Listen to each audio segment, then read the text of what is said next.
Hey guys, we're going to talk more complications of mechanical ventilation.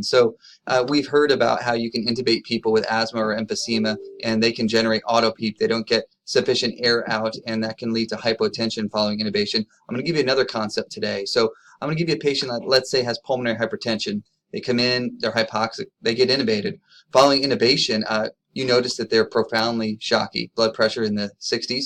Go ahead and go and grab an ultrasound and you notice that their IVC is dilated.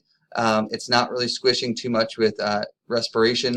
You slide up and look at their heart, and here you notice that their RV is very big. Their LV squeeze is okay, but the septum is bowing from the RV into the LV. So you're thinking, boy, could this have been something acute, like something I did with the ventilator, or is this the patient's chronic status? Well, we're going to go to our old friend John West and remember the lung zones to figure out what's going on. These are the West lung zones, and you know in zone 1 that the pressure in the alveolus is a bit higher than the corresponding capillary, so you'll have a little bit increase in pulmonary vascular resistance in zone 1. Whereas in zone 3, the capillary pressures are higher, so you have less resistance. Well, picture now when we put this lung on mechanical ventilation, we really create a scenario where we have zone 1 throughout. So now the total pulmonary vascular resistance is up throughout the entire lung. Well, that's trouble for somebody that has right heart failure.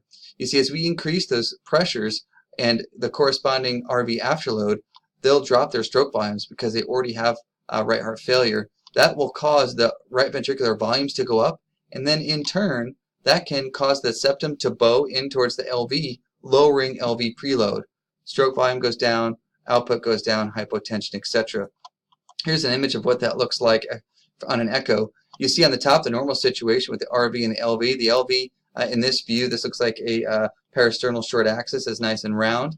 But when we have somebody with pulmonary hypertension, now that RV dilates and it can bow or push into the LV.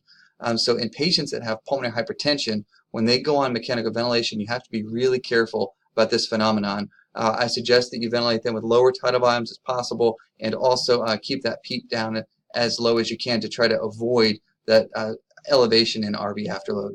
Hope you liked it.